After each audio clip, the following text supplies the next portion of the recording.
I'm going to sip a beer for the working man. Go ahead, Chris. On the 12 days of Griz-mas, my true love gave to me a podcast that didn't record. On the second day of Christmas, my true love gave to me 2 broken knees. And a podcast that didn't record. On the 3rd day of Christmas, my true love gave to me 3 ESTs. 2 broken knees. And a podcast that didn't record. On the 4th day of Christmas, my true love gave to me 4 Keith Lees. 3 ESTs. 2 broken knees. And a podcast that didn't record. On the 5th day of Christmas, my true love gave to me 5 Booker T's. 4 Keith Lees. 3 ESTs. 2 broken knees. And a podcast that didn't record. On the 6th day of Christmas, my true love gave to me 6 Brew'd of brewing. 5 Booker T's. 4 Keith Lees. 3 ESTs. 2 broken knees. And a podcast that didn't record. On the 7th day of Christmas, my true love gave to me 7 spots of butching. Yep. Keep going. Sorry, 6 Brew'd recording. 5 Booker T's. 4 Keith Lees. 3 ESTs. 2 broken knees. And a podcast that didn't record. On the 8th day of Christmas, my true love gave to me 8 accounting. 7 spots of butching. 6 Brew'd recording. 5 Booker T's. 4 Keith Lees. 3 ESTs. 2 broken knees. And a podcast that didn't record. On the 9th day of Christmas, my true love gave to me 9 tables breaking. 7 refs accounting. 7 spots of butching. 6 Brew'd recording. 5 Booker T's. 4 Keith Lees. 3 ESTs. 2 broken knees. And a podcast that didn't record. On the 10th day of Christmas, my true love gave to me 10 flares of wooing. 9 tables breaking. 8 refs accounting. 7 spots of butching. 6 Brew'd recording. 5 Booker T's. 4 Keith Lees. 3 ESTs. 2 broken knees. And a podcast that didn't record. On the 11th day of Christmas, my true love gave to me 11 titles changing. 10 flares of wooing. 9 tables breaking. 8 refs accounting. 7 spots of butching. 6 Brew'd recording. 5 Booker T's. 4 Keith Lees. 3 ESTs. 2 broken knees. And a podcast that didn't record. On the 12th day of Christmas, my true love gave to me 12 pay-per-views. 11 titles changing. 10 flares of wooing. 9 tables breaking. 8 refs accounting. 7 spots of butching. 6 Brew'd recording. 5 Booker T's. 4 Keith Lees. 3 ESTs. 2 broken knees. And a podcast that didn't record.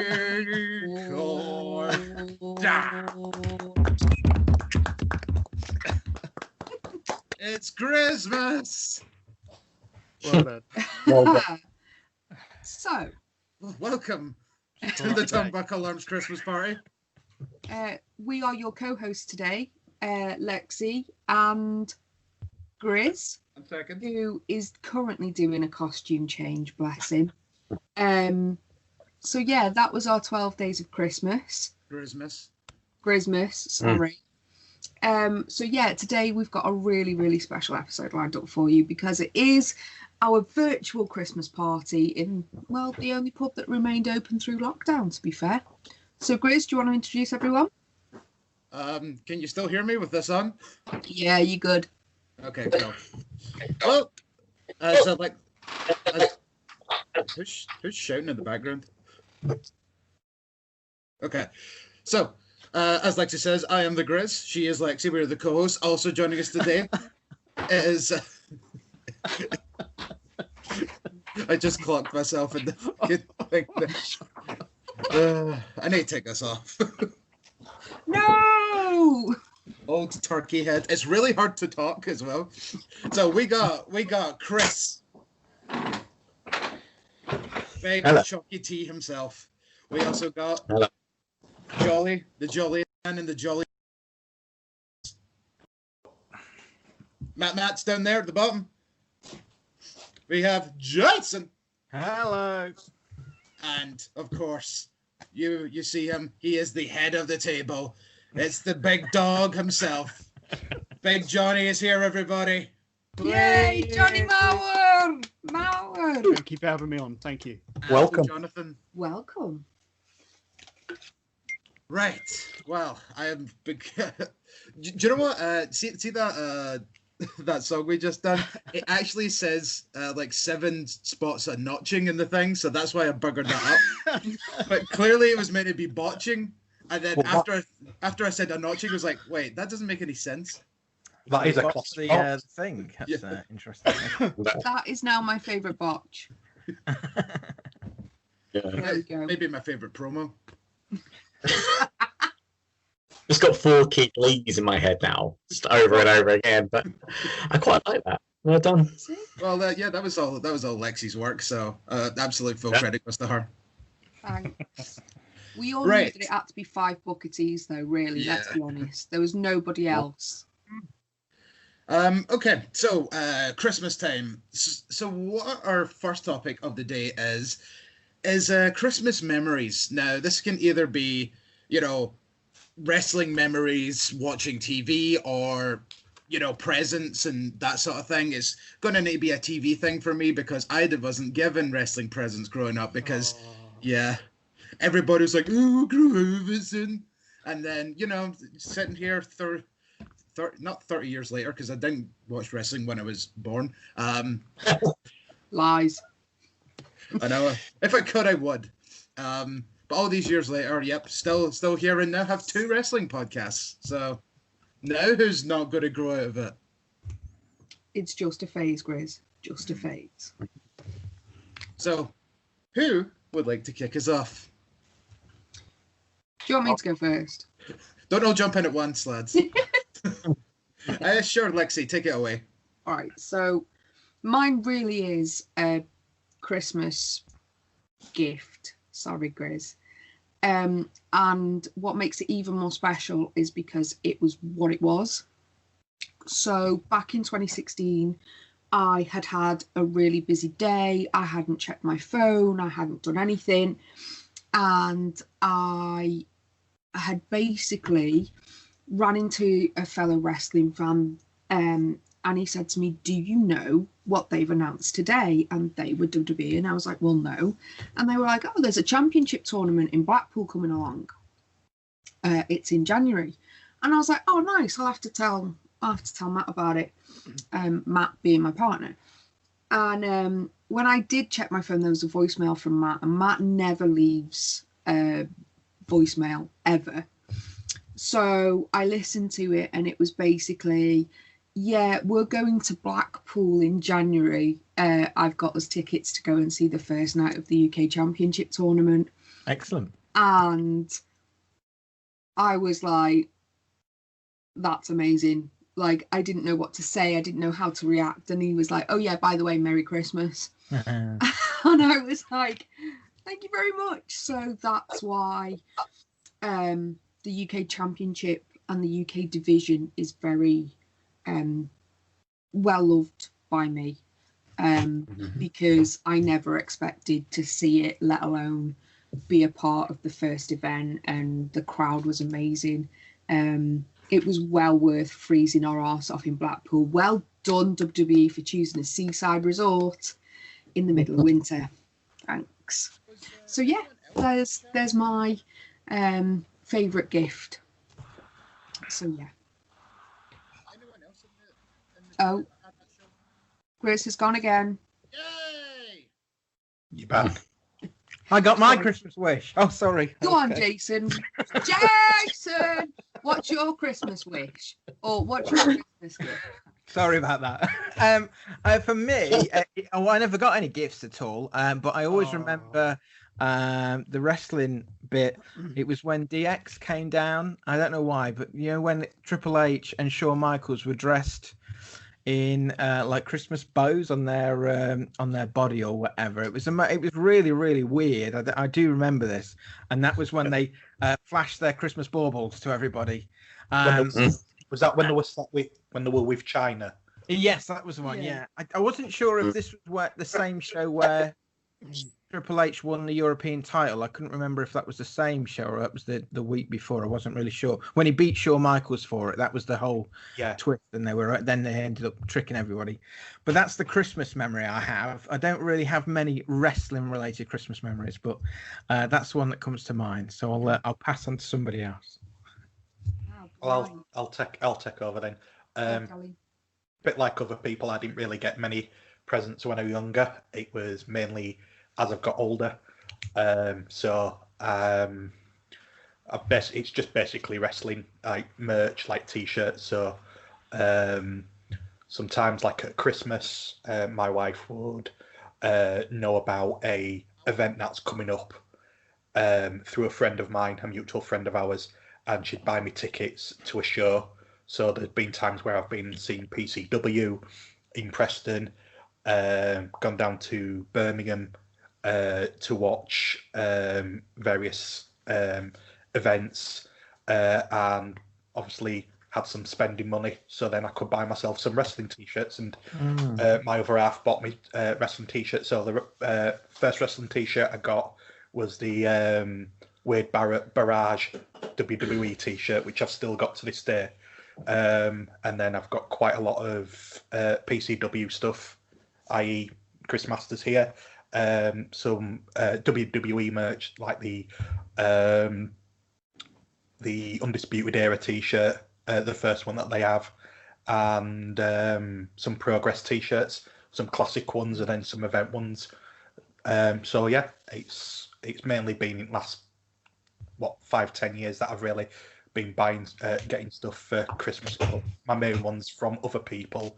As I said, my other half, my wife, has been getting me tickets to go see various indie shows in the UK. So, yeah, brilliant. That's me done. Cool. Nice one. Someone else take over? Choppy T, what is yours?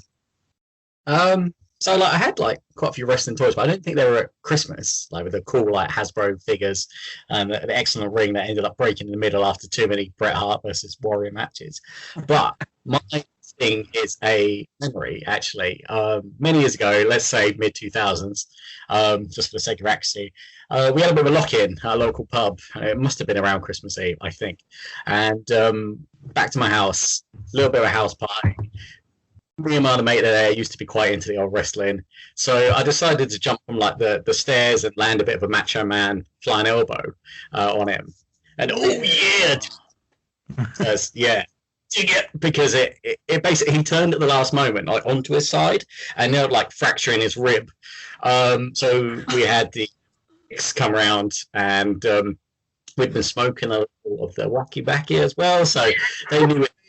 So it was Macho Madness all around, and so the next day that was a lot of explaining to do. As the responsible one on this podcast, I feel that I must point out that we are not laughing at the actions or condoning illegal activity, but just the whole story is brilliant. Thank you very much. That's ace. Carry on, Chris. As you were. Yeah. I think Chris was done. Yeah. Apologies. I do, Chris. Apologies. Story over. Dang, I thought there was more to it. Right then. Oh, no. I'll go next if that's all right. Yeah, go for it, John. Okay, so it's been so many great Christmas memories over the years. I mean, from Stone Cold stunning Santa Claus and being Santa Claus himself and stunning Vince McMahon at the tribute to the troops. But probably my favourite Christmas memory was actually courtesy of Mr. Matt Bayliss, as a matter of fact, when he took me to an Attack Pro Wrestling show. I think, was it 2015 we went? December 2014, December 2015, one of those years. But it's one of my first indie shows that Matt actually took me to in Bristol. And when I look back at the card now, it was absolutely phenomenal. I'm going to read off some of the matches, and this is all thanks to Matt Bayliss. We were front row, but there was Daft Daft Bump and Kid Lycos versus Big Papa Sunflower and the Love Making Demon. I know the Love Making Demon was one of Matt's favourites from that night, but the matches get better. There was Tyler Bate versus Super Octane. I think Tyler Bate was only about 16 at the time, and he was phenomenal in that match. You had Wild Boar versus Ryan Smile. The Wet Bandits, who are played by Dan Maloney and Mike Bird, versus Kevin McAllister, who's played by Flash Morgan Webster. Handicap match, that was fantastic. You had Flips and Forearms. That was Mark Andrews and Pete Dunne versus Jack Skeleton and Sally from the night there before Christmas, played by Chris Brooks and Nixon Newell. So another awesome match. Then the main event was Damien Dunn versus Eddie Dennis for their 24/7 championship. So the names on that card were phenomenal. We probably didn't know back then how big they would get, but thank you, Matt Bayliss, for that tremendous Christmas wrestling memory. That's cool. So I've got a couple. One's a memory and one's a gift. So memory-wise, it's about 4 or 5 years ago. Went to Pro Wrestling Kingdom show in Telford, and one of my favourite British wrestlers is Lana Austin, and she was there in a match against Bubblegum, which was a great match in and of itself. But Lana was dressed as like a wrestling Mrs. Claus, basically. So she was fantastic as always. So I got some great photographs from like the meet and greet with her after. She's someone that I know quite well. So that was a great show, and that was a highlight of that. But then gift-wise, a few years ago, mutual friend of mine and Big Johnny's, Lewis, who's a bit of a dickhead, and hopefully he's listened to this and gets to hear that I've called him a dickhead on a podcast. But so we did Secret Santa at work, and he came up with the amazing present of a Brawling Buddy Rock. So not only is it a great gift, although it doesn't actually work anymore. He's meant to make a really weird sex noise. I mean, fighting noises when he. So I posted a picture on Instagram of me holding my my rock, and it got liked and commented by The Rock. Oh, wow. Which was fantastic. Or, probably not The Rock, but The Rock's people, but that's, same thing. It doesn't matter. Well done, Jason.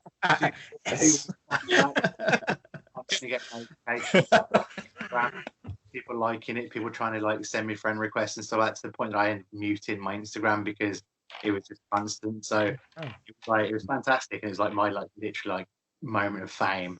But yeah, so I still have The Rock, and it's a good memory of that moment. And then when we do the video, so I'll pop some pictures of the tweet and everything as well. So but that was pretty cool. So that's one of my favorite wrestling Christmas memories. Good. Oh, that's it. Griz, if we can hear you. Fingers crossed. Ah, yes. Hey. Wait, go ahead. I had to do some technical work in the background there as a few of you were talking, but I think I may have fixed it enough to just kind of get through this. And then after this is done, me and the laptop are going to go 2 out of 3 falls in the back the back of the flat. Spoilers, I'm going to win. So, as I said, there wasn't many Christmas gifts shared in the old Griz household.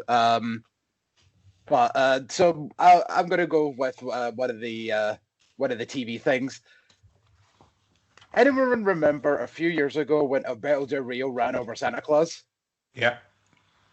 And that whole episode where John Cena really hamming it up as he loves to do, and I hate him for. But he's just like, we have to do this for Santa, and then he has I can't remember the name of the match, but I think it was a Miracle on 34th Street fight with Alberto Del Rio, and they're opening presents with weapons in it, and Alberto opens that box, it's just full of stuffed toys, and he's just and just starts throwing them at John Cena. And then there's the bit where Santa is lying on the heart monitor, and then it starts playing Jingle Bells.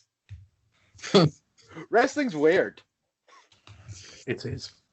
And well, yeah, so we need to go back. Maybe next year we should review some stupid Christmas episodes of wrestling or something. Yeah, that might be an idea. Oh my life. Is that right. everyone? Yes. Yes. Well, so I believe Lexi looks like she might be getting the next part of the show set up. I am indeed, and I've just refilled my apple teeny. Easy on the teeny. Right. So, of course, it's Christmas party, and for me, Christmas parties wouldn't be complete without some sort of Christmas quiz. So, I'm going to do 3 rounds. All right? 3 rounds.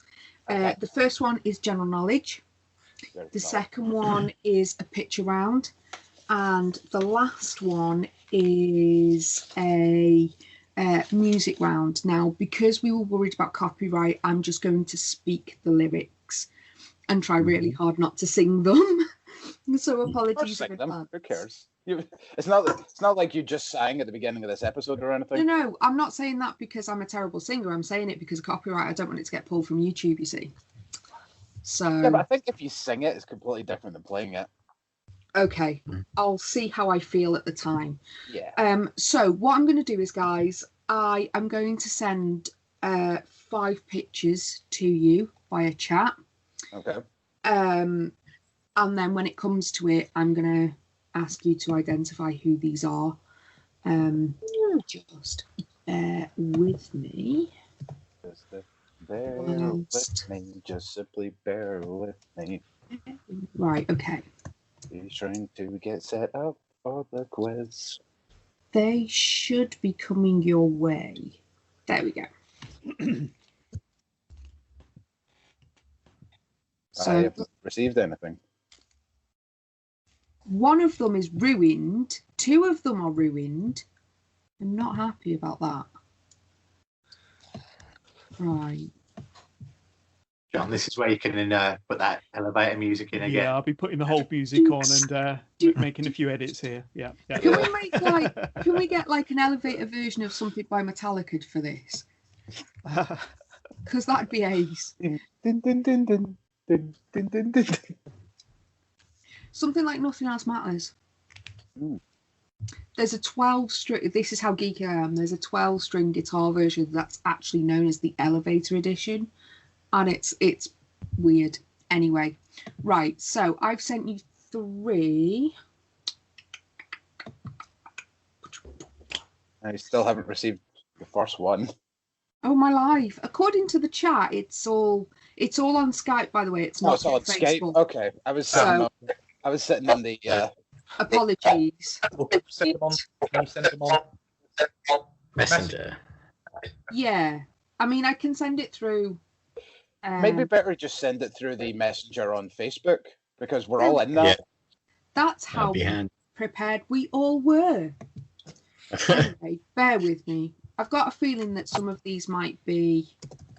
Well, we could just cut like all this out from like kind of when we says, okay, we're going to start the quiz, and then just cut this whole It'll segment. be seamless, Griz. Don't you worry. I know. Would you have me? Just start at the quiz. Start. There you go. That's fine. But what about our singing? Right. Okay, so We'll put that as a The picture round's going to go over well on podcasts, isn't it? Oh shit! Yeah. We describe the pictures to people. That'd be good. Yes, no, yeah, totally do that. Like that would be excellent. And you see, I said to Griz, "This is what I'm planning," and at no point did Griz go, "Actually, yeah, podcast." Yeah, I was probably drunk, so It's leave all me part of alone. the fun. It's all part of the fun. Thanks for knocking that Okay. over. Right. Okay. So, has everyone switched over? Yeah, still no pictures yet, though. That's Still no fine. pictures. They shall be Right. coming. Right. Stop licking my ball. Excuse you. I pulled a bottle of juice out the freezer, and now Taco's just sitting there licking it because it's Oh, cold. I didn't hear bottle. I'm not going to lie. Oh, okay. Mm. Fair enough. Right. So. Oh, I guess John's found his secret extra bit they can put at the end of the That's not elite podcast. strength. Yeah, every episode. Every episode ever. Vagina. For me. I'm not saying anything. Oh no. This is still better than mine. Don't worry. Where are these pictures? Where They're lost are in the internet. pictures? I'm Right. meant to So, guess what the pictures are. I get it. Yeah. No, At this point, who the are these pictures? I think it's the Big Dave. Me, Austin. They're in the I've got same it. place as the lost episode. It's 5 pictures of John Cena. I worked it out. Oh! Jason wins. It's on it. Big Dave with baby oil. Big Dave with a teddy bear. Here we go. Hello. Oh, okay. I'm not sick. Oh, shit. Right. 4 pictures have come through. Okay. Okay. You should have 5 now. Yeah. Yeah. Fab. All right. Do you want to do this round first? We might as Do what well. I was just going to say, right, so who are the 5 superstars in these pictures? Great. Mm. For our YouTube watchers, we shall have to put the pictures up. Absolutely. Well, Completely agree. Nice. All will be revealed, ladies and gentlemen. Nobody thinks doubting that, you know, it was a bad idea to do a picture round in a podcast. No, but we are a video podcast, so therefore Very true. Very true. people should purposely go over to the video You feed should. for this part. What we shall explain is that there are 2 black and white photos and 3 colour photos. Yeah. Because do you know how different That limits it it is? down, that does. That's really good. They just Are have to you search sure? the internet for black and white photos. There we go. Yeah, you so sure? 2 pictures are from the 2 pictures are from Take the a shower. I am It's sucking one of hard them. at this. I should have One. really. There's 2 I haven't got a clue about. I've No. got The 1, others. that's it. It's fine. Just got one. Oh, fine. One which looks. Yeah. 5 is One going time. to piss me off now because I feel like I recognize them, but Because the 3rd one is still looks like the one he is now. yeah. Yes. I'm Oh, not saying man. anything. Maybe 2. Oh, it's number 2 that's Oh. thinking. Ooh. I. Oh, that was excited noises. Yeah. Yeah. I feel like something. That's just. is. It's a hunk. I won't say anything. Is number 4 Magnum PI? Someone's dad in the 80s.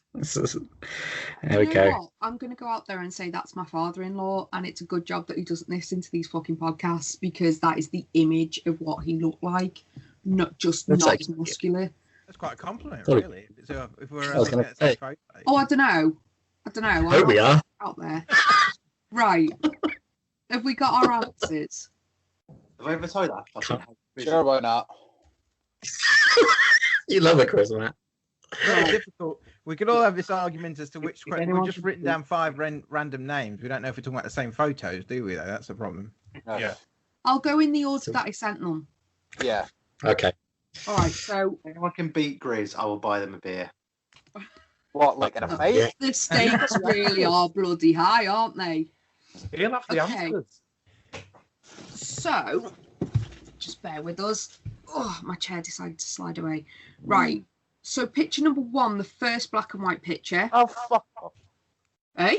Sorry, I keep knocking over this bottle of juice. It's just down my fucking head in there. Oh, thank fuck for that. I thought I'd done something wrong. I was like, you are? I was like, no, I'm not having that, son. Anyway. Actually, I also thought I was on mute, and then when I said that, I was like, I didn't think I put myself on mute. Were you like, shit. Oh well. It's a good job that we get on well because I'd be like, you fucking what, mate? What the fuck did you just say to me? I'll fucking chin years. Anyway. Right, calm down, calm down. Calm down.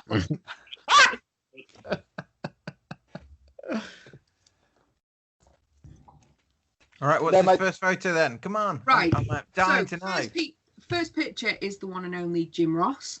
Oh, Oh, fuck. really? Yeah. Oh. No. Really? Second picture, I was way off on that one. I can't read Yeah. this one.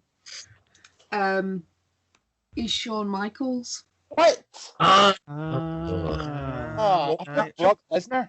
of course it is. I thought it was John Cena. Okay. I thought John Cena was the first John one. Cena is just a miniature form of John Cena. Like if you've ever seen his pictures, because he's still got the dimples and everything. Okay.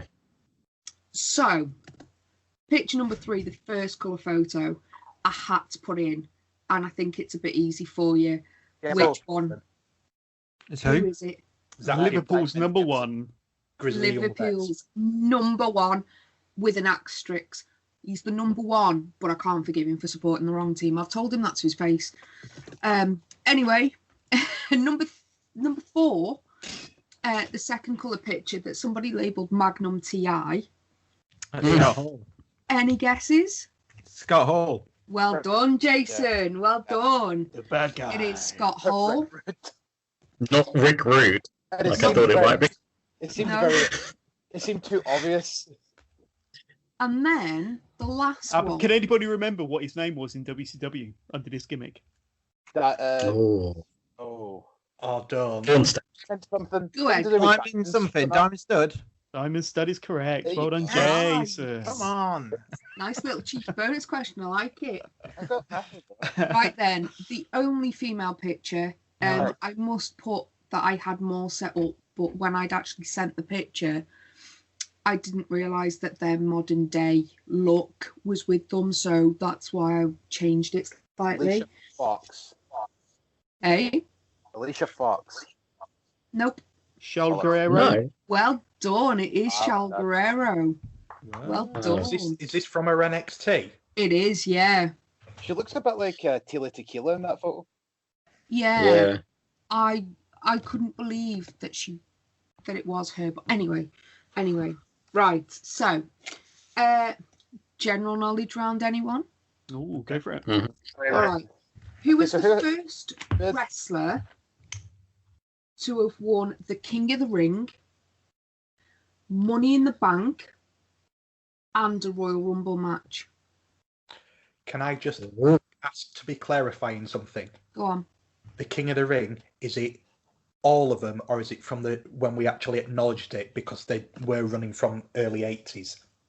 I would probably say, because on the question it says King of the Ring tournament. Right. So when it was televised, so like mid Yeah. 90s. Right, Money in okay. the Bank was only from 2000s onwards, wasn't it? So, Yeah. Yeah. So, It's a new one. You have to be the King of the Ring, yeah. Scotland Hart or Got it. something like that. So the first person to win the King of the Ring. King of the Ring Royal tournament, Rumble. Money in the Bank, and a Royal Rumble Yeah. match. Okay. Okay. Nice. That's a good fact. That's going to be I like them. interesting. very Yeah, good. I've got that. Yeah. All Got right. it. Ready? Yeah. Who won the first New Japan Pro Wrestling Super J Cup in 1994 under the name Oh, okay. Wild Pegasus? Yeah. There's lots of nods going on from Jolly. If you're listening to this, Got it. Jolly's like proper nodding. He's like a nodding dog, bless him. It's all right. It's the only two ones I know. It's all right. Well, fingers crossed. You might know the rest. Cool. Number 3. Who has the longest NWA World Heavyweight Championship reign? Okay. Yeah. Oh dear. Oh dear. Okay. What's the Grizz?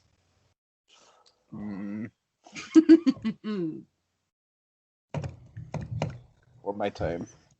Okay, I'll just stab in the dark. Here we go. Right then. I think this is going to be one of those questions that I should really leave out because I think it's quite obvious. What sporting team connects Gangrel, Fandango, and Daniel Bryan? Oh, gotcha. Gotcha. If you need a clue, Say that again, Lexi. What's the question again? so what football team connects Gangrel, Fandango, and Daniel Bryan?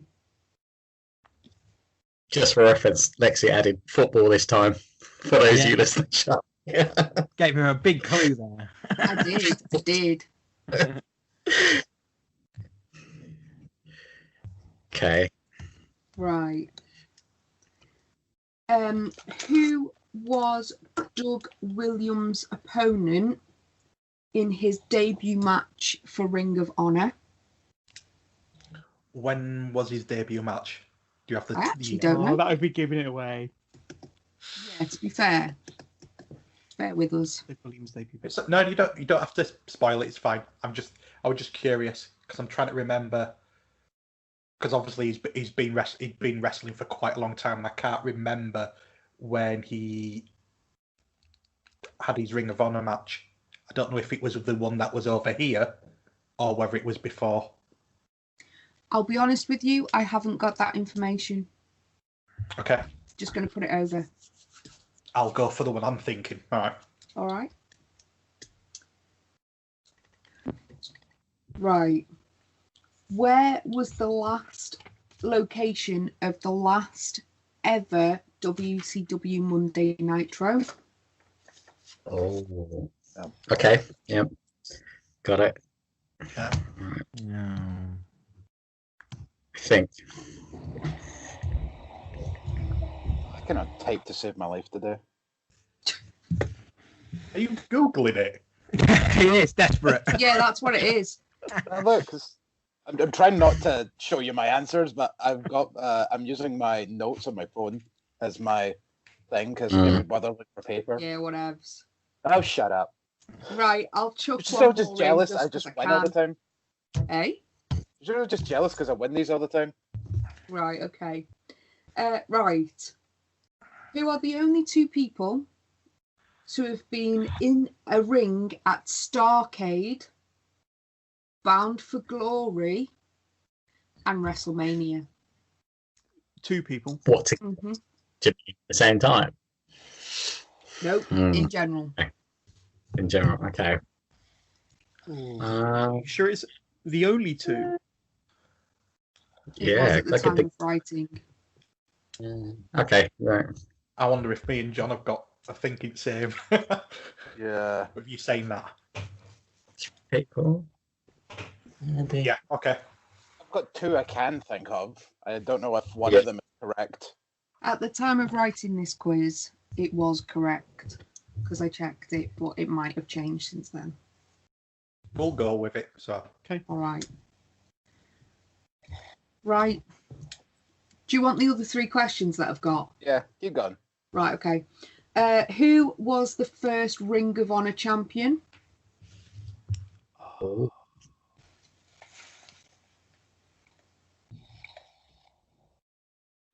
I think so.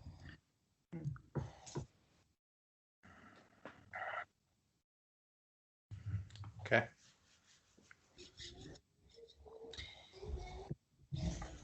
What current WWE roster talent used to wrestle under the name Mike Dalton? Oh, yeah.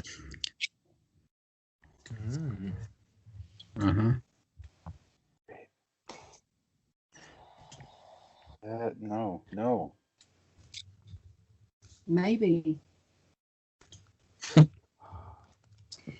think that's And it. the last one. Now, at the time of writing this quiz, this was right, so it might have changed. What two teams have held the Progress Tag Team titles 3 times? If you know your Progress card, that's really... Yeah. Should done. Shot in the dark. A nice bit of Aussie. Thank you.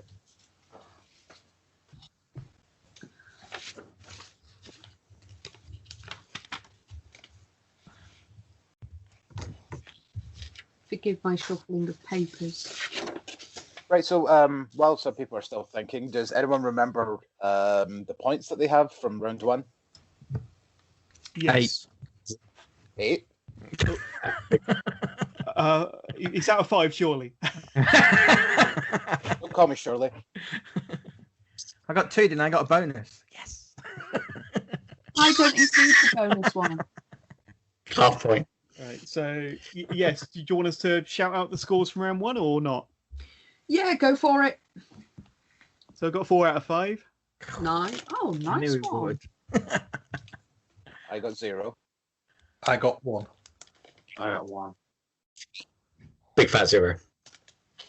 Goose egg. 1. So Matt, Jolly, and Jason have all got 1. Yep.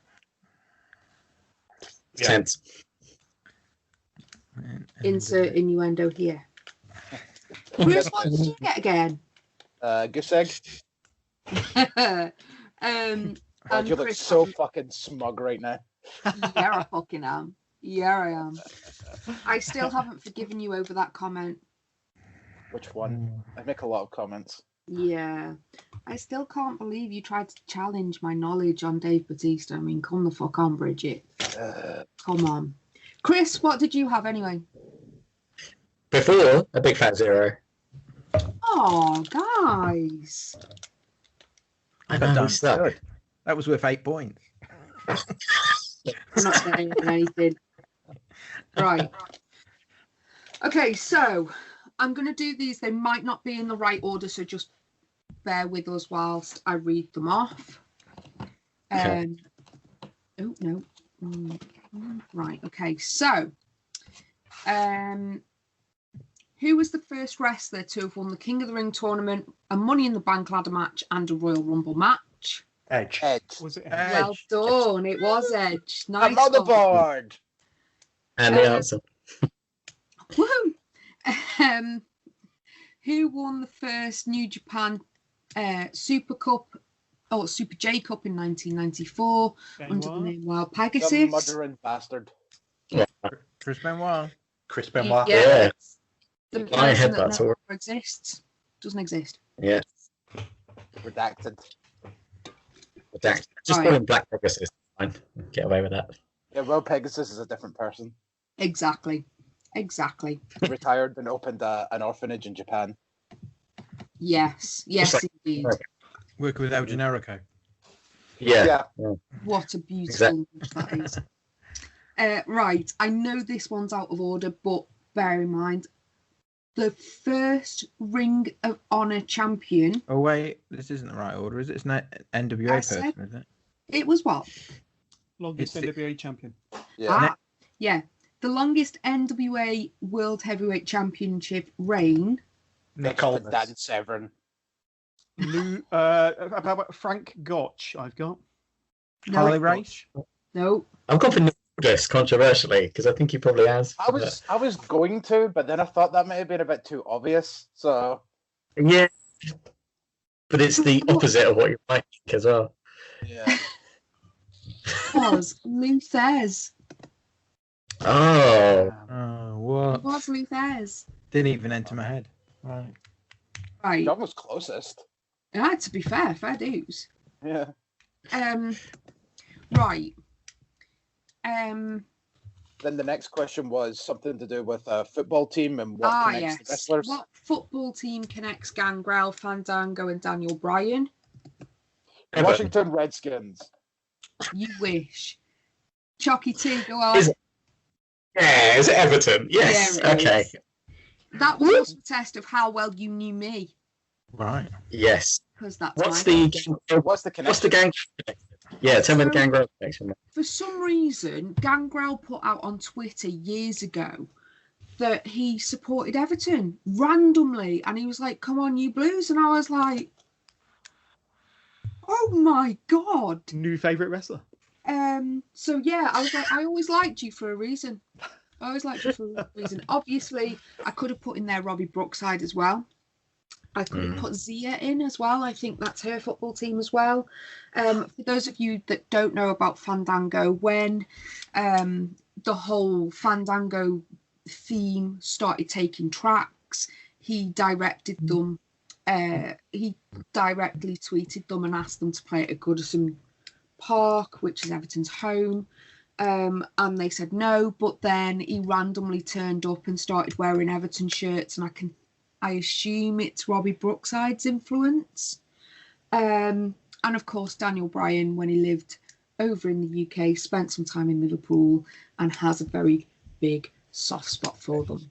So there we go. Us Evertonians will take what we can, because God knows we need something to be positive about. Anyway, next question, guys. Douglas Williams, first opponent in Ring of Honor. Doug Williams' opponent in his debut match for Ring of Honor. Anyone got any ideas? I've got Nigel McGuinness. Yeah. No. Daniel Bryan Wilson. Chalky T. Yes. It is Chalky the American Yes. Dragon. Yes. Brian Danielson. Boom, another one for Two the good eldest guy. rounds. Yeah. Well done. Right then. Next one. Was it Starcade? WCW. Where was WCW. WCW's last show? So bonus point if you can get the precise location. I will take the state that it was in.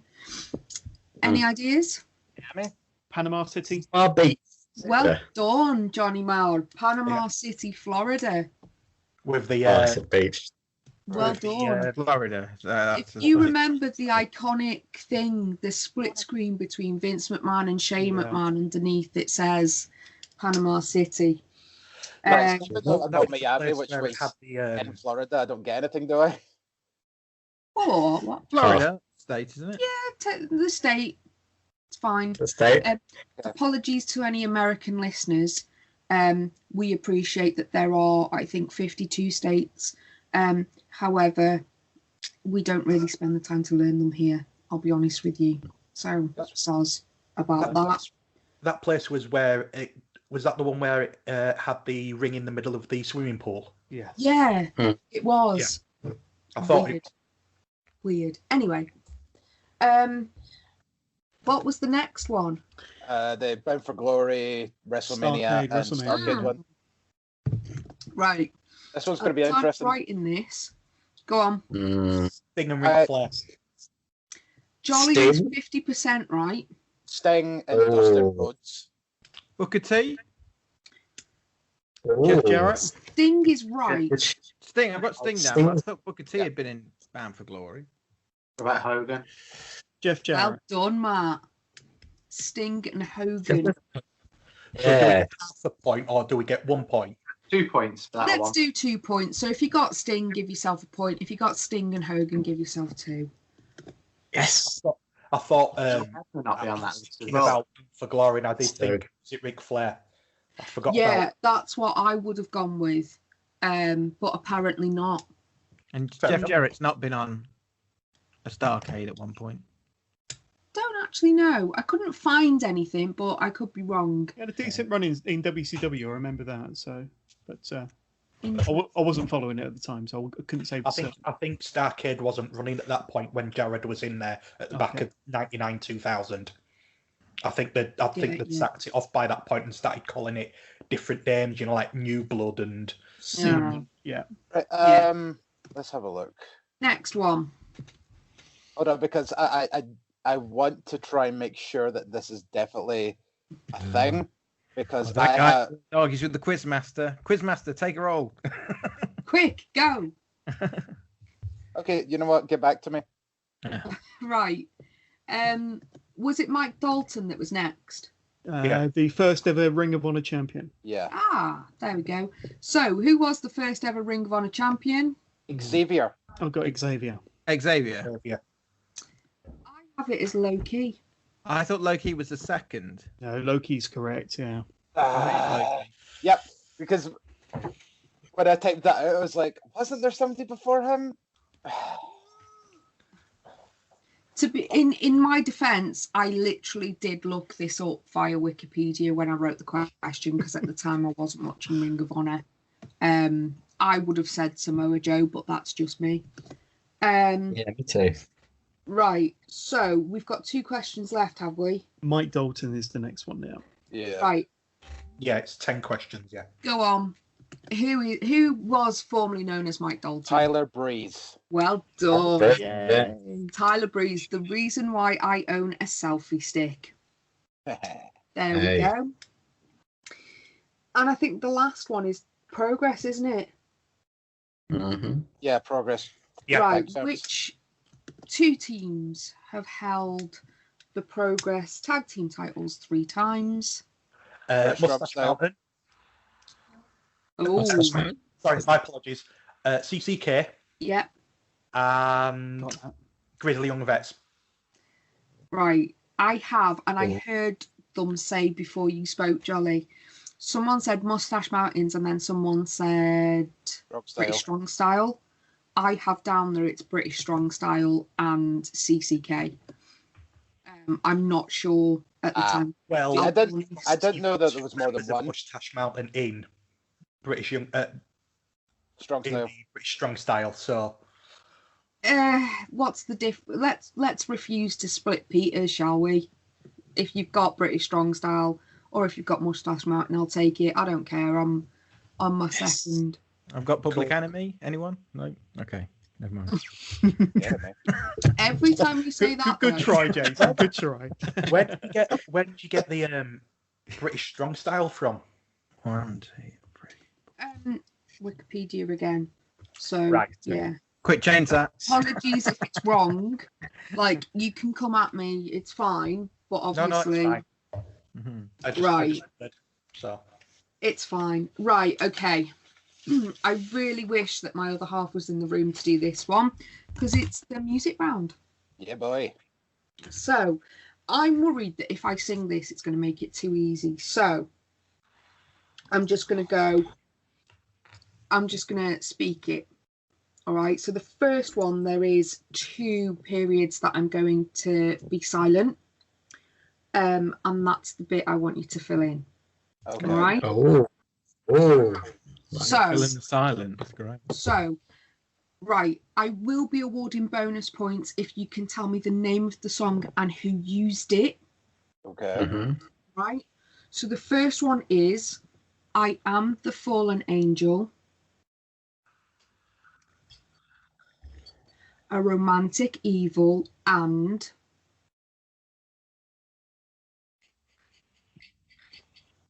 there we go. Okay. Massive clue, if you used to watch the wrestling channel back in the day, this song appeared on a vignette for this individual. Do we get a bonus point if we can name the person who the song was for? Absolutely. Yeah. Oof. There's always Points, one. John. Yeah. I'm trying to help out, guys. I'm trying to help out. I did say bonus want points that. if you can name the song and who uses it. John getting Okay. videos out of a wrestling channel off of a Sky. What was it? 268 or something like that. So this is Right. Stick it in one of his old videotapes where he just like records it for hours upon hours. Yeah. Right. Second one. Just trying to win the belt every night. Oh, oh, oh, oh, oh, oh, oh, oh. Griz knows.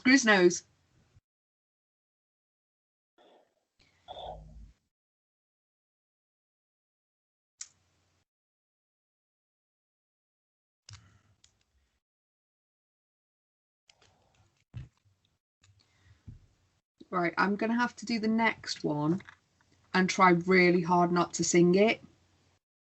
So, turn the lights off, bar the doors, and we'll leave all the worries of the world behind. Turn the lights off, bar the doors, and we'll leave all the worries of the world behind. Jolly's like, yeah, I know this one. This one's sorted, mate. No probs. No probs. You say that, but I'll probably have it completely wrong. You look the most confident out of everyone, I have to say. I must admit, Poker Jolly, face. Jolly would be terrible at poker. Right, ready for the next one? Grizz has done one. See you later, Grizz. I've got wireless headphones. I can still hear you. There you go. This one, again, I'll have to do without trying to sing it. My inner look knows better, but it's what I want to hear. Just like a diamond bullet, where it's crystal, crystal clear. Okay. So my inner look knows better, but it's what I want to hear. Just like a diamond bullet, where it's crystal, crystal clear.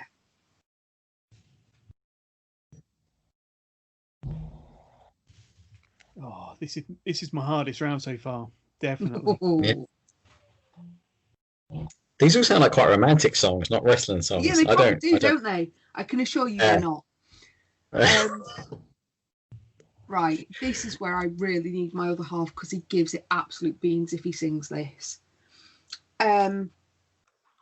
Look at all I've got, like to make a blind man see.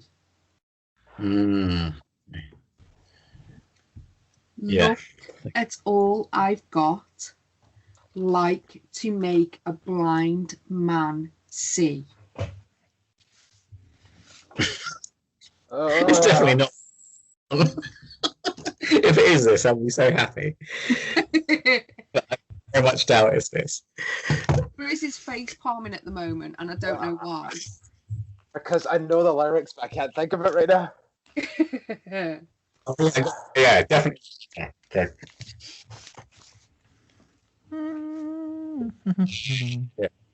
Good. Right, ready? That's it. Up out my past, 6 digits, nothing less. When you think of Jackie O.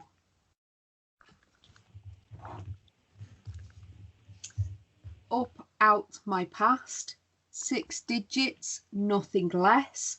When you think of Jackie O.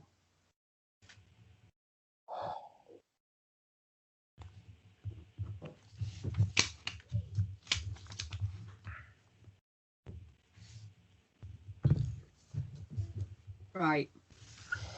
I'm going to have to try and do this in my normal accent as well.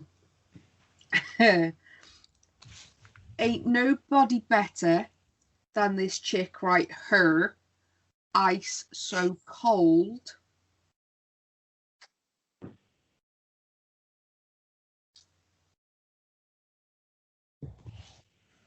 Ain't nobody better than this chick right here.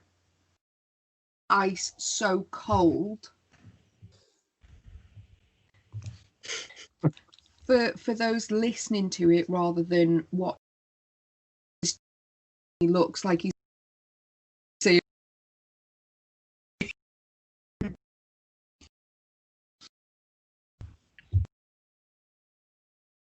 Actually, Yeah. this is the most difficult fucking quiz I've ever done.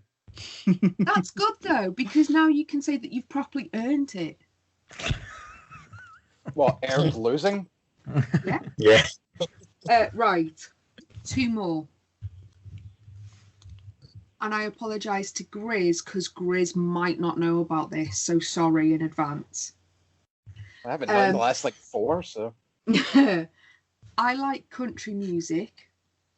I love country girls. I love Willie Nelson, and don't forget about Merle. I like country music. I love country girls. I love Willie Nelson, and don't forget about Merle.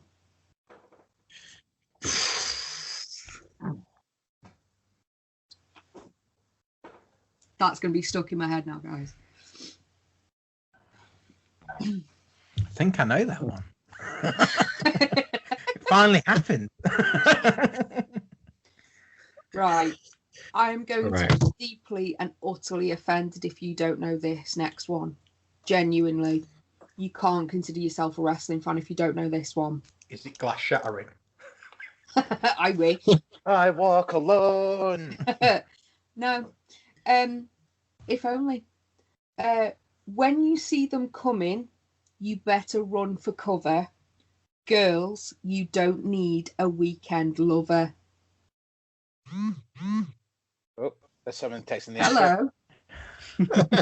Someone's When just you got the see answer. them coming, you better run for cover. Girls, you don't need a weekend lover. Okay. Jason's I'll give up, man. I know. Give me a sec. Siri.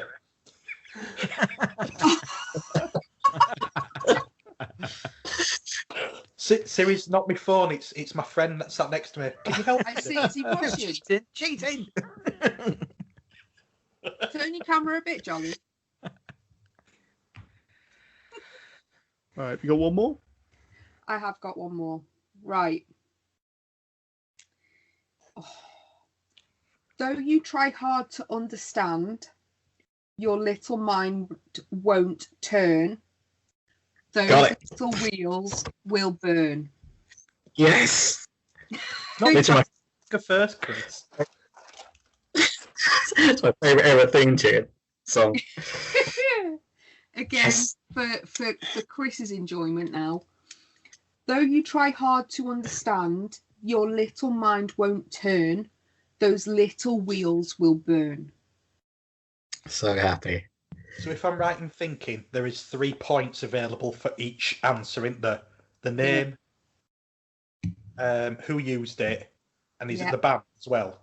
You can do if you really want to. Or is it just the name and who used it? I've just put bonus points if you can name the song and who uses it. And the length of the track as well. That's, so it's 3 points. Jesus Christ, Jason, mate. And what number it appeared on the album. Yeah. And the year that it's produced. And how many guitars were used on each. It's good. All important stuff. Whether or not Jim Johnson was involved. If you want to hear more about Jim Johnson, you can listen to one of our Swift Half episodes. Nice plug. Nice, I like it. Right. Are we ready? No, I'm about to fucking kill myself. This is where Grizz loses. Right. Can we call this episode the one where Grizz loses? Oh, yeah. I see like Johnny Mao's got his book, he's ready, he's primed. It's an envelope from a bank statement. The closest bit of paper I could find. I'm so proud of you. Right, so I am the fallen angel. Christopher Daniels. Well done. Oh, good. Phew. This is what I am. A romantic evil and saviour of the damned. Okay. And I've just got it down as Fallen Angel by Christopher Daniels. So that was just a theme song. It wasn't like a band. Well, I don't know because there was conflicting things about it, and I was like, do you know what? I'm just going to put it because it was used by Christopher Daniels because it was on the Wrestling Channel, and that's what first alerted me to Christopher Daniels. Johnny Mao looks like he's about to burst. He's going to say something. That's probably the only one I got right in that round, to be honest with you. So I'm going to savour this moment. Yeah. Right. So the second one was just trying to win the belt every night. You are, I am. Well done. Grizz got one, and it was I am, and I've got obviously the one and only AJ Styles used it. Oh. Nice. The one and only. Right. Do you want me to sing them now? Yes. Right. Yes. Okay. If I've got this right. Turn the lights off, bar the doors. We'll leave all the worries of the world behind. Very nice. That is? Yeah. Any idea? Still not coming to God damn it. No. Right. Yes, Jeff Jarrett. It is. Yes. It is. It's With My Baby Tonight by Jeff Jarrett. A song that Jeff Jarrett didn't know when singing in the Hall of Fame. If you've ever watched the Hall of Fame ceremony where Jeff Jarrett gets inducted, he gets inducted into the Hall of Fame and doesn't know the lyrics to his song. So if you got it, well done. You now know more than Jeff Jarrett. Remember that time? Time he sang it on Raw and then put the mic in like Renee Young's face, and she's like, "I don't know the words." So the lyrics, if you got it, was "Hold me in your arms, never let me go, baby. It's true, I got a one-track mind, but it's hard to concentrate around a girl like mine." There you go. I was going to say that one I put in purely because I remember the controversy when it came out that, you know, it was the Road Dogg that was singing it. I was like, how dare you? Right, next one. Any ideas? Yes. Is it the one? Is what? Is it Billy Gunn? It. The Diamond Bullet one? DDP. No, like Diamond. DDP. Oh god, I've given away the answer to the next one. Oh, Wait, I'm sorry. confused. Right. My inner look knows better, but it's what I want to hear. Just like a diamond bullet where it's crystal, crystal clear. Oh, yeah! Well done. Right. Can anyone finish it, though?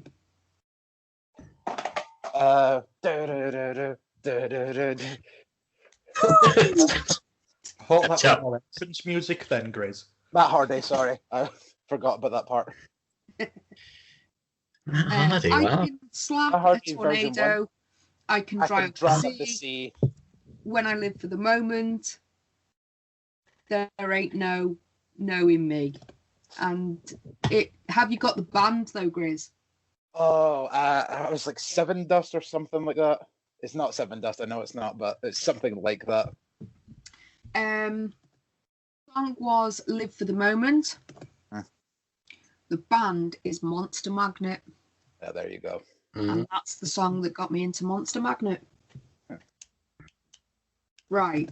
I've got a feeling that Chalky T knows this one. So I'm going to give it to Chalky T. Go ahead, mate. I've given away the answer. Is it the one Billy Gunn? Look at all that. Look at all that, man. That was well done. Yeah, look at all I've got. Like to make a blind man see. Everything you wish you had, but God gave it all to me. Yeah, well done. And the title was I've Got It All. And of course, it was used by the one Billy Gunn. This was the one where I knew the lyrics, but I just couldn't put the tune to it. So, quick backstory. My other half actually sang this to Billy Gunn when we met him in 2016. And he was dead cool about it. He started laughing. He's dead sound. So, yes. Right. This one, I'm not sure you can call it a song. Well, yeah, it is, but you know. Right, so, Up Out My Past, 6 digits, nothing less. When you think of Jackie O, you think of success. Is Sasha Banks? Nope. You are right in that it's female. Yes, Stephanie McMahon. Stephanie McMahon, well done. I think that's a Jim Johnson special. I'm not sure. Is that her current theme or her older one? It's the one where she used in 2003 when she became general manager of SmackDown. Right. Right. So this was so difficult for me not to sing, lads. Honestly, because I've got it in my car and I always sing along with it. So, ain't nobody better than this chick, right? Her Ice So Cold, make them hitters go. Victoria? Sasha Banks. If I was you, I would be jealous too. The queen of the crop making these fellas drool. Becky It's Lynch? not Becky Lynch. You are right that it's sort of linked to the four horsewomen. Is it Charlotte? Bailey? No. Bailey's new thing? It's not Bailey. She is an NXT alumni. She's a former SmackDown Women's Champion. Paige. It's not Paige. None of these people that you're saying have lyrics in their theme songs. Carmella. Well done. She's not in the Carmella. Four Horsewomen. No way. Four Horsewomen. No Well, she way. was connected Yeah. because she was really good friends with Bailey, wasn't she? Oh, she still is good friends with Bailey. I don't Well, know if you'd have done it from the FAB, then I would have known. Yeah. Oh yeah, but that's Yeah. too obvious, isn't it? Yeah. Yeah, If they give me the actual lyrics, I'd have known the answers. I should have just turned around and said, Mrs. Corey Graves. God, Jason. I'm really sorry. I didn't mean that. Right, Yeah. okay. Yeah. Right, if you ain't got this one, right, then you're going to have to lose some points here, fam, because... Lexi, you said you were going to sing the rest of them, so you need to build this one out for us. Oh, I can do this one. I can do this one without a shadow of a doubt. So, the next one, where is it? Aha, right. I like country music. I love country girls. I love Willie Nelson, and don't forget about Merle. There's only one thing that I hate, 'cause it's a bunch of crap. Rap is crap. I hate rap. I hate rap. Well done, yes. Yes. Kurt Hennig. So, Yeah, Henning. rap is crap. Yeah. If you can get the name of the band, I'll be well impressed. Oh. Perfect band. Isn't it like the Country Boys or something? What was that? The Country Boys or something like that. Kind of close. It was the West Texas Rednecks. Yeah. And if you can tell me who sang that song, Terry as in Funk. Barry Windham. Kurt Master Hennig. P. Kurt Hennig, Kurt. well done. And one of the reasons why I put it in is because not only do I have it in my car and I sing along to it, but there's a fantastic bit on Nitro where Kurt Hennig corpses while singing this song. And I didn't really know what was going on because I was a child. So, yeah. Sorry, Griz. Yeah, well before my time. Yeah, way before your time. So I Like, do I apologise. I know it a little bit, but like I know It's the genius. rap is crap, and then that's really about the extent of it that I know. Oh, it's genius. Right. So the last one, I purposefully, Jolly, missed out the start. All right, because it's instrumental. Right. Mhm. So if I was to go, American males, American males, American males, That's American the one. American males. So then, when you see them coming, you better run for cover. Girls, you don't need a weekend lover. Ugh, American males. Very nice. There you go. No phone vibrating at that time. Is that I'm not. is that who they are? Who is that for? What wrestler? The American males. American males. Scotty Riggs and Marcus Bagwell, wasn't it? Yeah, Right. Yeah. Okay. before Buffy.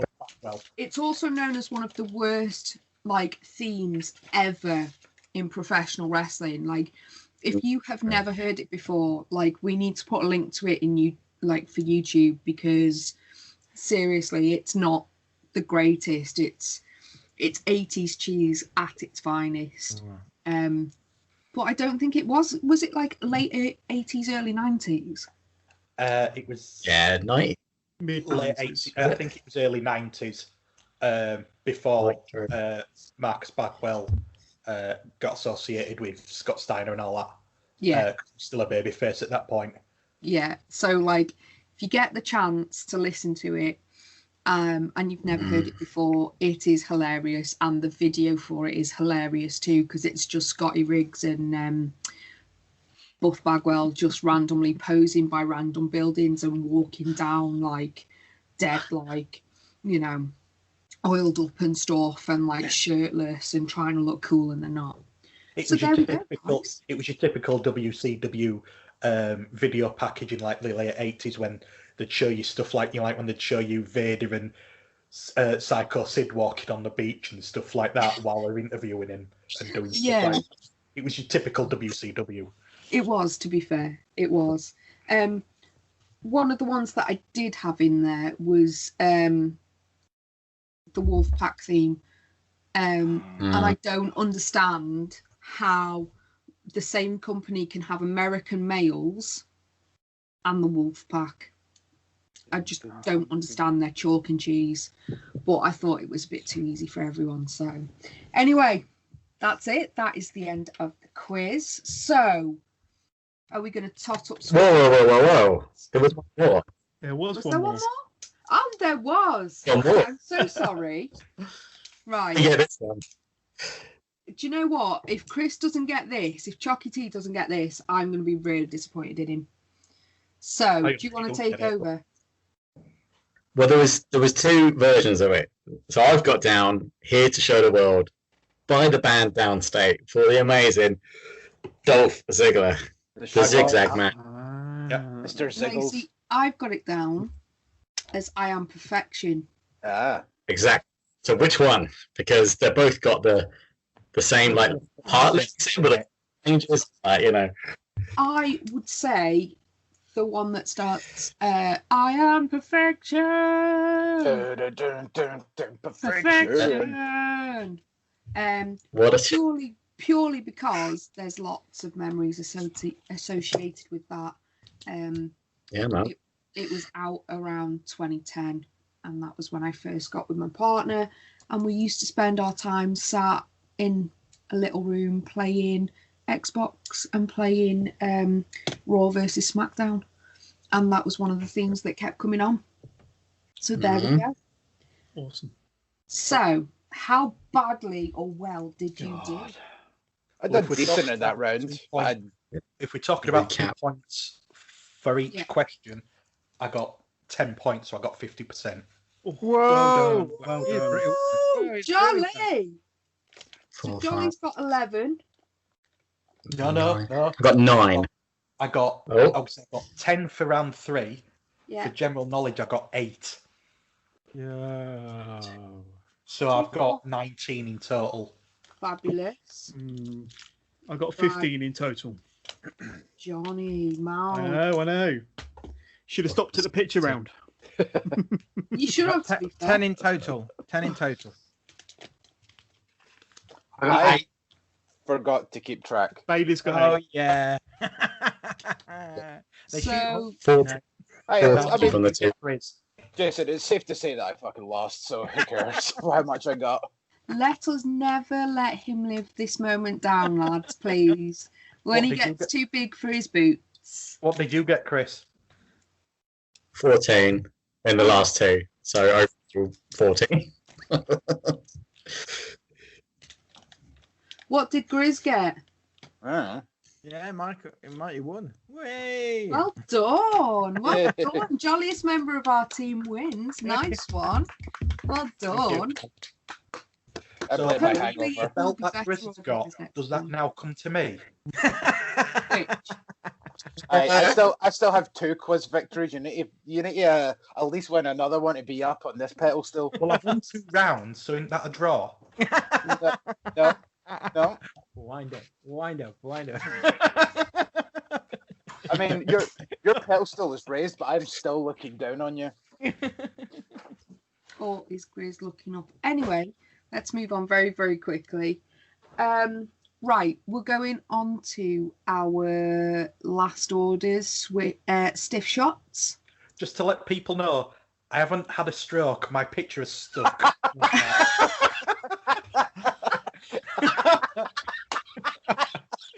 I genuinely Just, I'm looking up at Griz. It's just frozen. Should we wait until normal service resumes?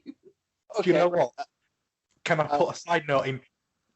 When we put this out, can we put that as the thumbnail? Yes, please. Bailey's is already on it. What I was going to say is that needs to be your new picture when your Twitter handle comes up. Oh, God, yes. Right. Yeah, I'll sort that out. Let's hope. Can I even put thumbs up to you? Proper looks like he's being like dead cheesy, like he's in the, Oh, he's gone. Oh, Jason's gone. Jason's gone, sorry. Yeah, Jason was on the clock. He was. Yeah, he's still here. He's on mute, but I think he had to kind of come off camera, so that's not too bad. That's fine. Right. Hello. I am going to quickly come back. How long have we got there, guys? Because I'm being harassed by other people. 10 minutes or so. Literally, we've got another segment, Swift Half, and we're talking about Big E potentially being a Paul Heyman guy. I'm going to have to zip off. I am. It's because I've got a little one that needs to go down. But I just want to say Merry Christmas to everyone. And I'll catch your letters. Merry See you Christmas, later, guys. Jason. Bye-bye. Lots of love to you and your family. Bye. Bye. Fair enough. All right. So, who's ready for some shots, lads? Yeah. Ready for some shots. I think that's what my problem was last night. Ah, get you. Well, I'm bringing them out again, Grizz. So if you don't want them tough. Right. So very, very quickly, we're going to go and quickly discuss the prospect of Big E being a Paul Heyman guy. And the reason behind this is there's a picture that's been doing the rounds. I'll post it to the Turnbuckle Arms on Facebook. That basically Paul Heyman says that, long story short, nobody's mentioned the Shield since Roman Reigns has been a Paul Heyman guy. And he's sort of teasing that Big E could be a Paul Heyman guy. So let's just throw it out there. Chalky T, what do we think? Yeah, I've seen that picture. That's the first I've seen of it, to be fair. But obviously, it's very intriguing. And every time Paul Heyman speaks, you have to listen. I think Big E would be a very interesting, I would say, addition to the stable. I mean, to be honest, I'd rather have just Paul Heyman managing Reigns at the moment. I don't think he needs anyone else behind him. So maybe if that blows up in his face, whenever that might be, yeah, maybe. And it's a good tease. But I think, to be honest, that's all it is at the moment. So I don't think we'll be seeing that for a little while. It needs to percolate a bit. And maybe something happens between him and Reigns later on. But for now, it's an exciting tease, but nothing more. Thank you very much. Matt, thoughts? Yeah, totally agree with Chris. I think he is just putting him over, and he's just kind of saying, because everyone still thinks he's Big E part of the New Day, whereas he needs to separate from that. And I think that's all that Heyman's saying. I don't think it necessarily makes Big E a Paul Heyman guy, and I don't think storyline wise it'd work either. Like what they've done with Roman since he's come back is fucking amazing. Because he acts like a proper badass now, and forgetting about the Shield, and you kind of forget Roman from before, like he went away at the start of this year. You kind of forget that. And all he's done is had his teeth done and take off his vest, and he looks like a different character. He looks like a legit badass now. That when he comes down to the ring, he looks like he's gonna, tear shit up. So I think that's amazing what they've done with him, just on some really simple tweaks. And I think his mic work now is like compared to what it was a few years ago.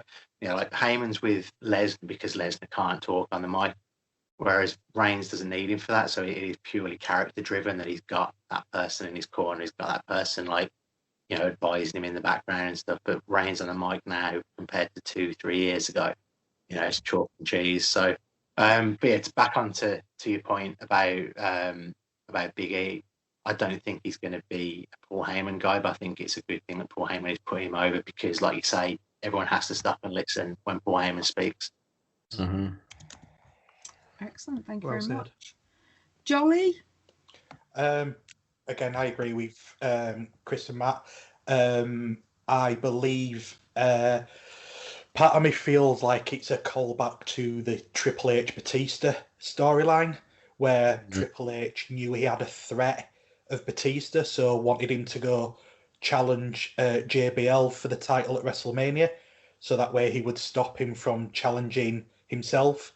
And I feel that this could be a potential nod to that, where Paul Heyman saying, why don't you be one of us? Because he sees he potentially through the storyline he could see that he may feel that Big E is a big enough threat to take on Roman Reigns down the line, and which is why Paul Heyman's putting him over, like what my fellow Brew'd members have already said, putting him over to big him up. I mean, Big E's a fantastic wrestler. He's very charismatic, and your stock's only ever going to go up if you have any screen time with Paul Heyman, especially at the moment with Roman Reigns.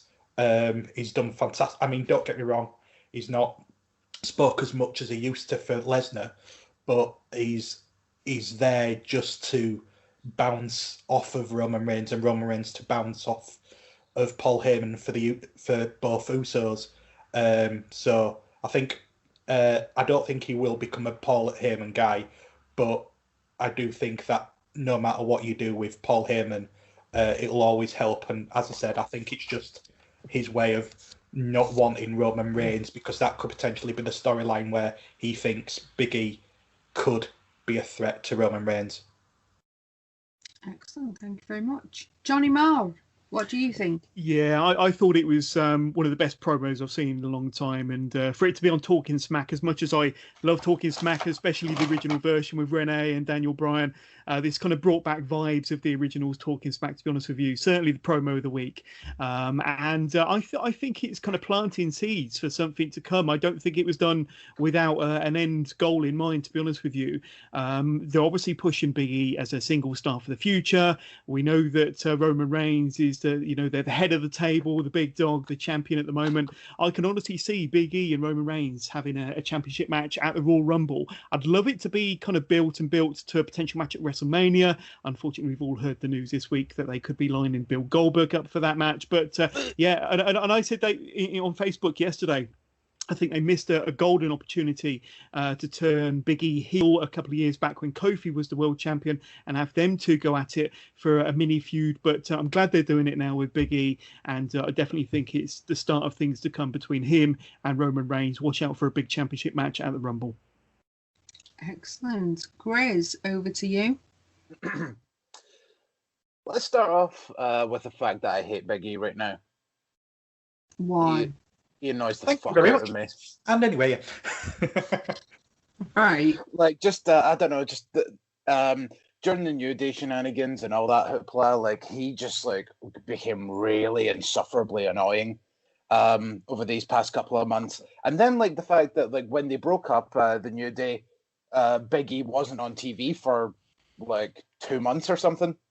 Like as soon as they broke up, Big E disappeared from TV, and then the few times that you did see him on TV, it was in backstage segments where he was still doing the New Day stuff and all that. And I don't know. I think something needs to change with him. This is obviously this is my personal opinion. If you don't agree, you can tell me to go fuck myself. We frequently do.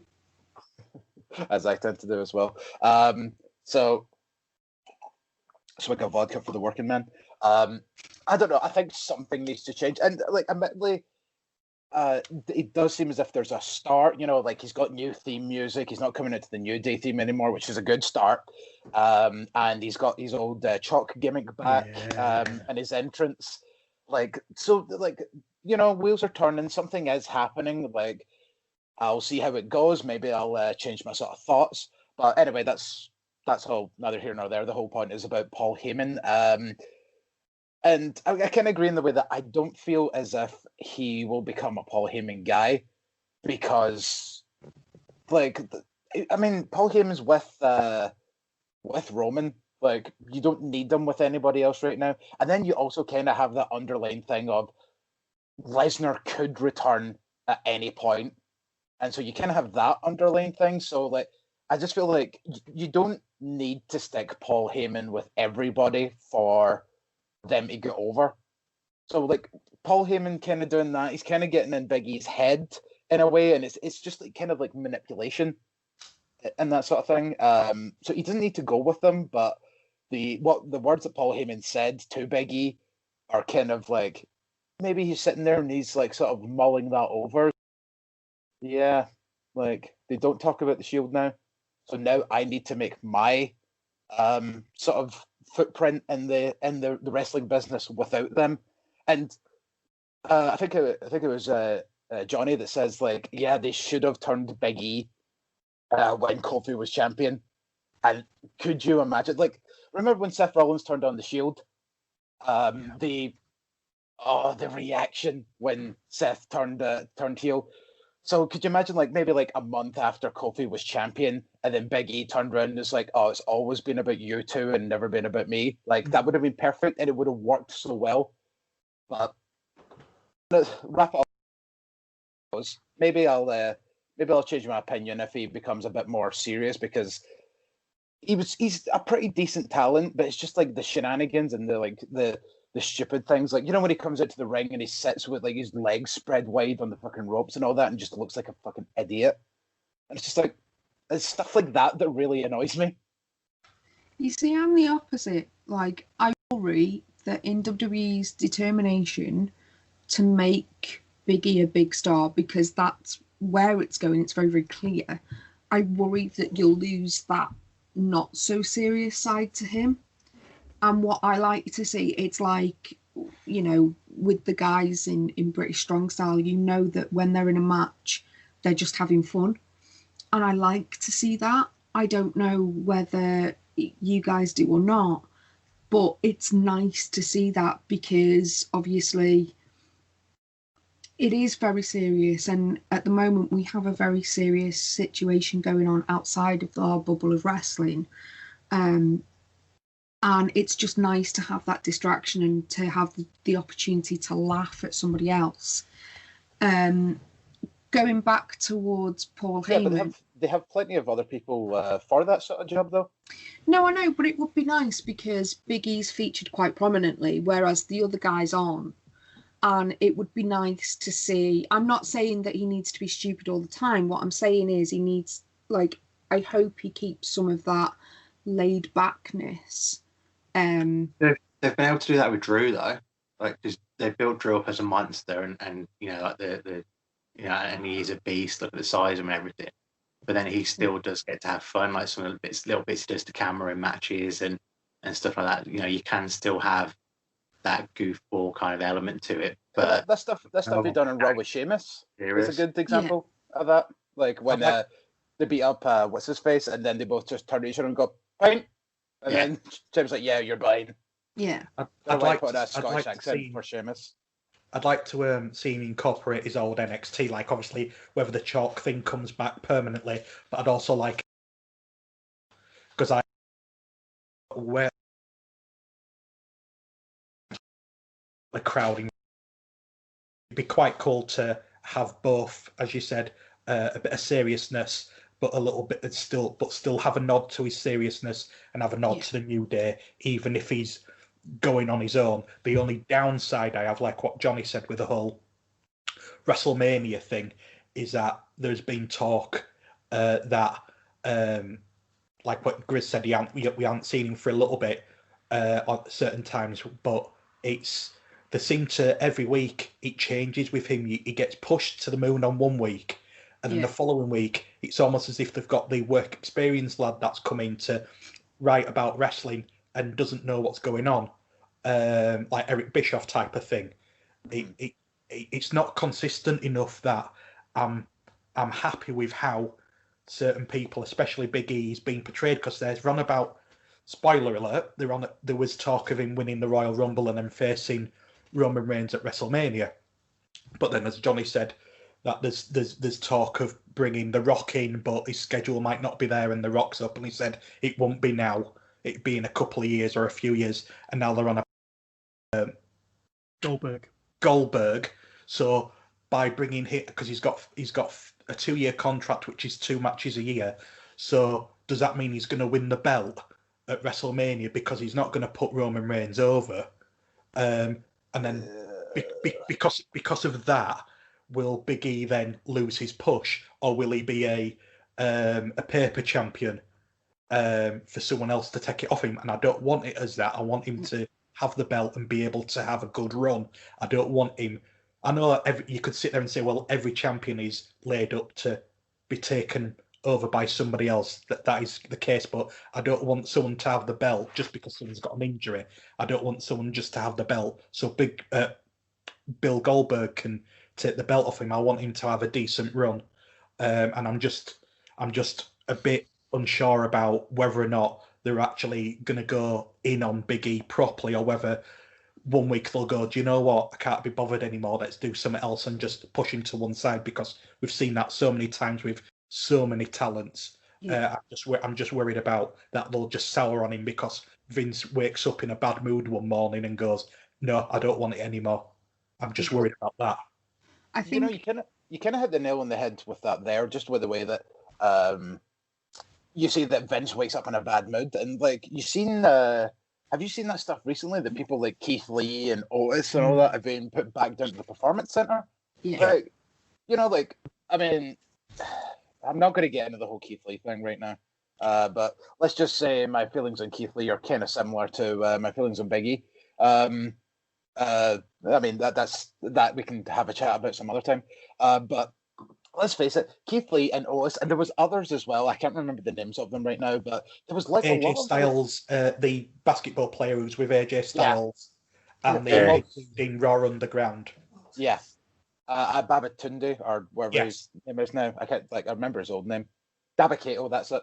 Yeah, I mean, those two not as much, but Keith Lee, you brought him in and had him beat Randy Orton in 8 minutes, and then Randy Orton then went on to win the world title a couple of months later, and Keith Lee was prominent in the Raw Survivor Series match and all that, and then Otis, arguably this year has been incredibly good to Otis because he's been there, winning Money in the Bank and all that hoopla, and they're sending them back down to essentially below developmental for whatever reason. It just makes no sense. Well, no. What they've said is that they're sending them back down, not to developmental, they're sending them down to the Performance Center, so they're not going to be featured anywhere. They're going to be sent down on a Tuesday and a Thursday or something like that. So they're still going to be on TV. Like Shane Helms has said that. Ultimately, I mean, don't get me wrong. I think if it was an announcement of 20 wrestlers, then that's fair enough. But the fact that the Keith Lee has been added to 3 that are quite relatively green still, even if you want to include Otis in that, I think that's where a lot of people have gone, he's a 15-year veteran, why is he? And I think if, like anything, you're always going to have training, and I understand the side of it. Like Shane Helms has said, you're always wanting to redevelop, fine-tune everything, and make sure that you are able to do certain things that you can't just on the fly sitting there, be on Raw and say, I'm going to try this new move. You want to fine-tune it. So I understand that bit of it. I think, like you said, I think with me, it's of the names that have, and they've said that more people are potentially going to be going down to changing the way that they are and the styles and stuff like that, possibly get rid of more of their indie style of wrestling and be more WWE, because obviously WWE wrestle a certain way. I think if there'd be a massive list of people that they feel that need fine-tuning, that's fair enough. But I think what everyone kicked off with was the fact that, as I said, Keith Lee's put into a group of people that are relatively either just new or have only been wrestling for a year or two, and he's a 15-year veteran. I think that's where a lot of people kicked off. But I understand both sides of it. I understand, they want people to fine-tuning, like John Cena learning a new move, the elbow of his fifth elbow thing, whatever it was. Jericho stunner, Judas effect and stuff like that. But I think the way that it was announced wasn't the correct way that they should have announced it, because of how they've done it. They've received a lot of backlash. But I understand from both sides of the fence why people are annoyed, but I also understand why people think that, like they were saying that Otis did a few moves where they claimed that it was unsafe. So that might be one of the reasons. But as somebody on YouTube says, we can't wait to see Nia Jax go down there and see if she can get sorted, because clearly she needs to be checked on certain things. But yeah, I think it's just how it's been announced is the issue. But I don't think there's an issue with people going back down to do a bit of fine tuning. So pulling it back to Biggie guy, surely if Biggie had somebody of the caliber of Paul Heyman in his corner that would promote some sort of consistency with him. Mm-hmm.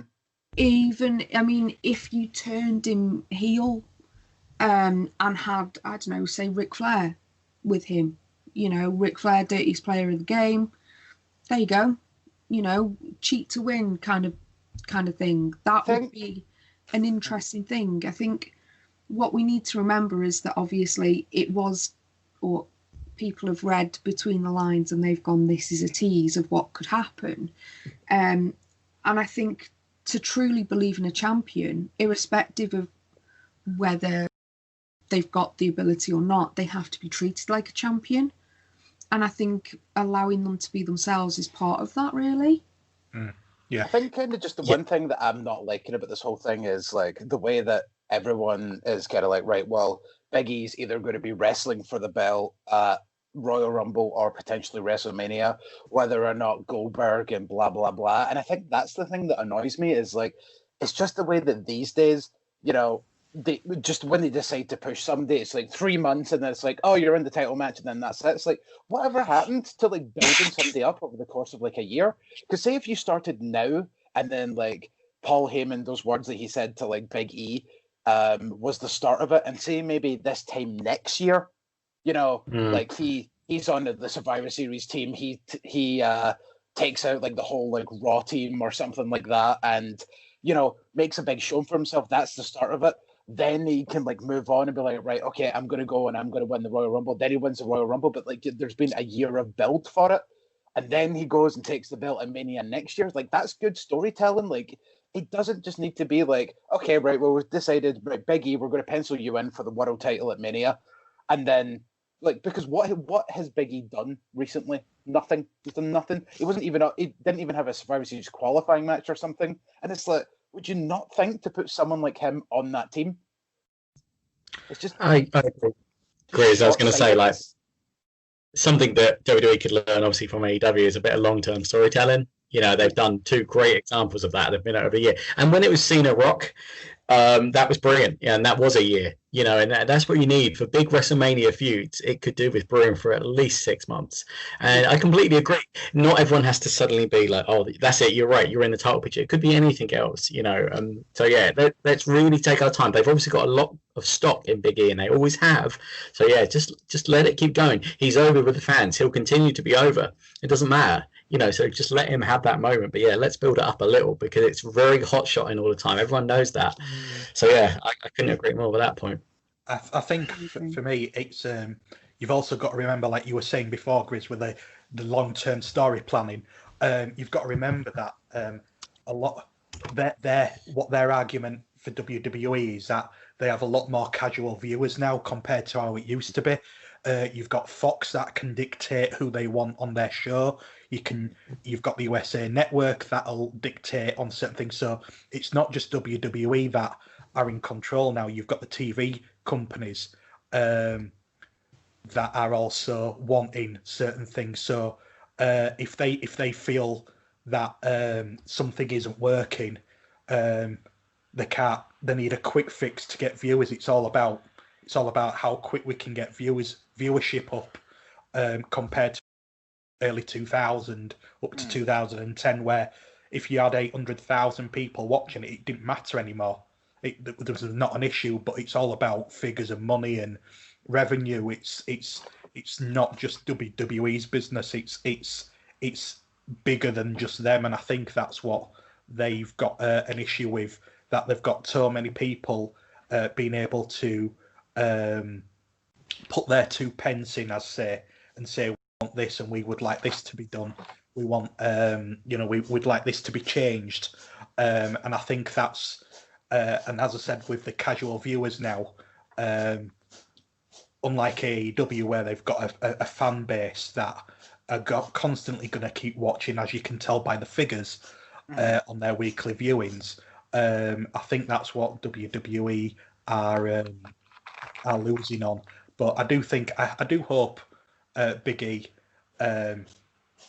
gets the push that he wants. And as you said, going back to what we were saying before, the whole thing with Paul Heyman, as Johnny said, it's an open question type of thing. You know, it's a teaser. It may not go anywhere with it. There may go something with it, but it's something to pique people's interest to get them talking, because then that means people will tune in the following week. And again, it's down to viewership, but we'll see. Yeah. Excellent.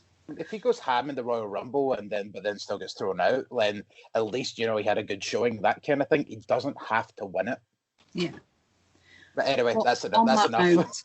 That's enough. On that note, I am going to call time on our Christmas party. Thank you so much to Griz for co-hosting with me today. So well done. Thank you, Griz. Despite being terribly hungover, he's done really, really well. So thank you. Oh, no, I'm drunk again. It's fine. Right. Thank you to every single one of us, to Chalky T, to Jason, to Jolly, to Matt, and to yourself, Lexi. Johnny Maur.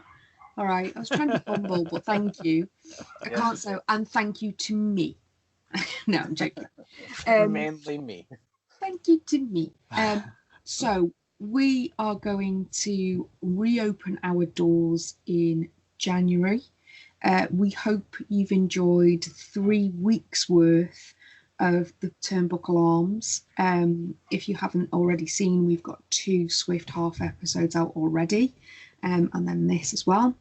And from our little pub to you, we wish you the very, very merriest of Christmas.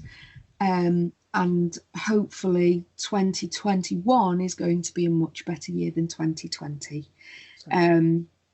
So all the best to you. Stay safe, be kind, you know, act like your nan's in the room, and take care of yourselves. And much love to everyone. Merry Christmas, everybody. Merry Christmas. Thank you. Merry Grizmas. Bye, guys. May all your Grizmases be drunk.